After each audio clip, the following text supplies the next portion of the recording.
hasta el año 1962, cuando conseguimos la independencia de Jamaica.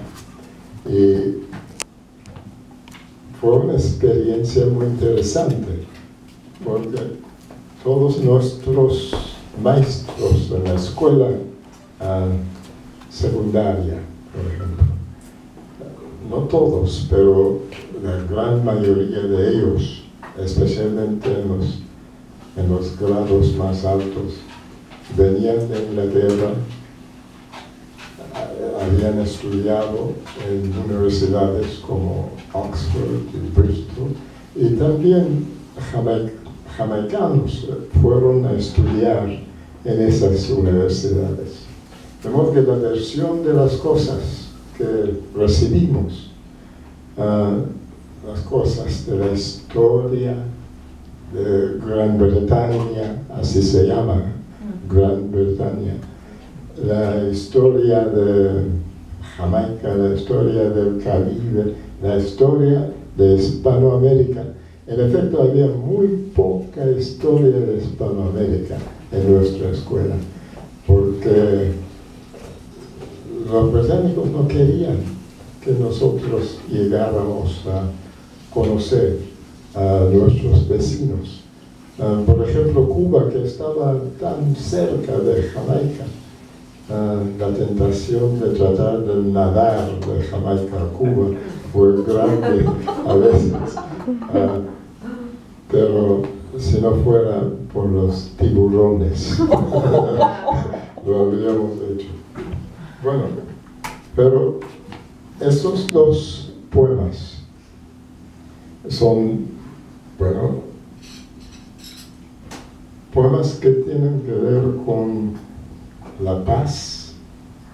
El primer poema que Zilpha va a leer, Mr. Stone, los resultados de eso de servir en las fuerzas armadas de Inglaterra, porque era una costumbre, a veces incluso fuimos mandados a África, por ejemplo, a servir en las tropas británicas contra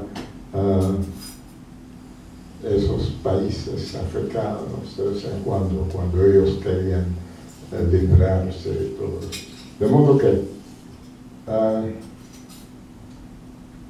los veteranos volvían, especialmente de las guerras, las grandes guerras, la Primera Guerra Mundial, la Segunda Guerra Mundial también. Había jamaicanos sirviendo ahí, algunos con entusiasmo, por el lavado de cerebros que habían recibido. No, la Segunda Guerra tanto, la Primera sobre todo, sí, fue terrible eso. Y además más tarde, las luchas africanas. Yo voy a tratar de leer, Zilpha va a leer el primer poema titulado Mr. Stone. Mr. Stone es uno de estos veteranos de la guerra. Él que tenía la ambición de ser un sastre, de vivir tranquilamente en su pueblecito de Jamaica. Es un hombre que yo conozco muy bien, y en efecto, por la experiencia de la guerra, el hombre fue destruido, absolutamente destruido.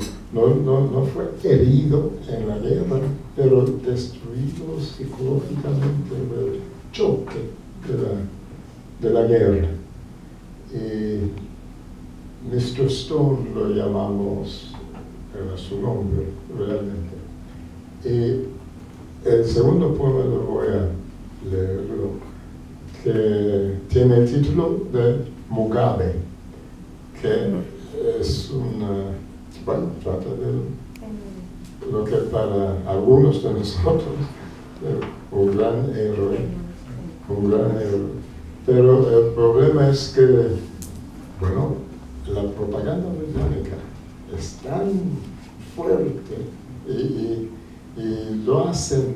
tanta experiencia que gran parte, por ejemplo, de mis conciudadanos jamaicanos, es decir, de la prensa actual de Jamaica, es decir, no tiene ningún apoyo o muy poco apoyo Mugabe ahí. Yo, en efecto, mandé este poema a un amigo mío de mucha influencia con la prensa y él me dijo que no, el clima no está ahora para la publicación de este poema en Jamaica. De modo que así son las cosas. Zilpha va a leer a Mr. Stone. Mr. Stone. Funciona, ¿no? Sí. Sí.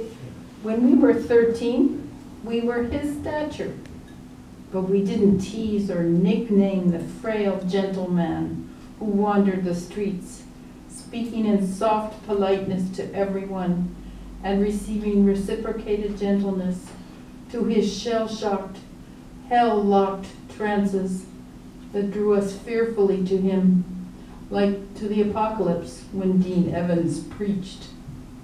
A tailor he had wanted to be, his hands made for passing gently over soft wools, smooth serges, and the tough khaki which he himself did not wear, his disposition ready to praise the expectant and sacrificing customers for their tasteful economy, his ears made for the whir of his machine oiled for long life, and while it rested, for the singing of 3 little birds by his fresh open window. What made him go to that first war? Me no know, they come. My friend Bertie was going, and him did hear say the gleaners say we should go serve the king and the empire. Him didn't come back at all. Didn't make it. It's not like him take fast go there too. They come to fetch him from his Mile Gully. Not the Mile Gully in Manchester with post office, but the one later served by Dresiki Postal Agency, when letters came from Mr. McFarlane or somebody else there, and they enticed the small 19-year-old with bugle and drum and show of tidiness. In the marches he strained with the rifle's weight to keep pace, as his little feet swam in oceanic boots, and the green khaki absorbed the sun, needling him with Kingston he had never felt in his cool riverside Mile Gully. Bugle and drum and left, right, left was all the preparation, and then the ship, crossing in the other direction, pulling him up toward the cold, disgorged him among men reddened by the zeal for war. Young Stone, trembling, exposed among them, with no ancestral memory to steady and incite him, neither once more into the breach, nor the urging half a league onward. With cause, too, he was tropically clad. Bertie's were words of abstract airiness. They went well and away with blue skies. These reddened men in this sullen clime knew well the substantial cause. From school days with torpedo, they liked to puncture the proud boast, stamped on newly ubiquitous competing German goods. DRGM, Deutsches Reich Gebrauchmuster, German Reich registered design, and converted into smearing fury into dirty, rotten German make. Young Stone could not catch the fire. His less flammable skin marked him for indignities inflicted by those comrades in arms, to which even his light-shaded, illustrious compatriot, chief minister to be and hardened by Cecil Rhodes, was not immune. Without the musty garb of bellicose tradition, without the scissors of imperial trade, our essential tailor stood naked among his peers, shieldless to shells, ears wide open to every explosion, the hellish sulfuric haze invading his nostrils, warning of more lethal stuff to be breathed, eyes scaled to witness, too late but with luck, the soaring trajectory, the searing landing, imagination wandering to the other side, feeling their anguish, multiplying his, immersed in nothing but war. The gleaner welcomed him back among our stalwart, victorious fighting men, lamenting those who made the ultimate sacrifice. He took up his tailoring dream, but its soft whir soon made of the well-oiled machine intolerable misfiring engines of brutal tanks. Indoors became worse than the trench in which he had cowered in unwanted closeness. He couldn't see anything from there of the incoming shells or hear in time the reports of the mortars and big guns. So Mr. Stone took to the hungry neighborhood streets, available to all for conversation, his speech in short, engaging spurts, like the start-stop of a sewing machine, with its trance of the accent of the trenches. He was missed during his monthly 6-mile trip to Gale Post Office, where the Royal Mail came to collect his monthly veterans' 2 shillings and 6 pence, $3.50 US. We would have walked with him.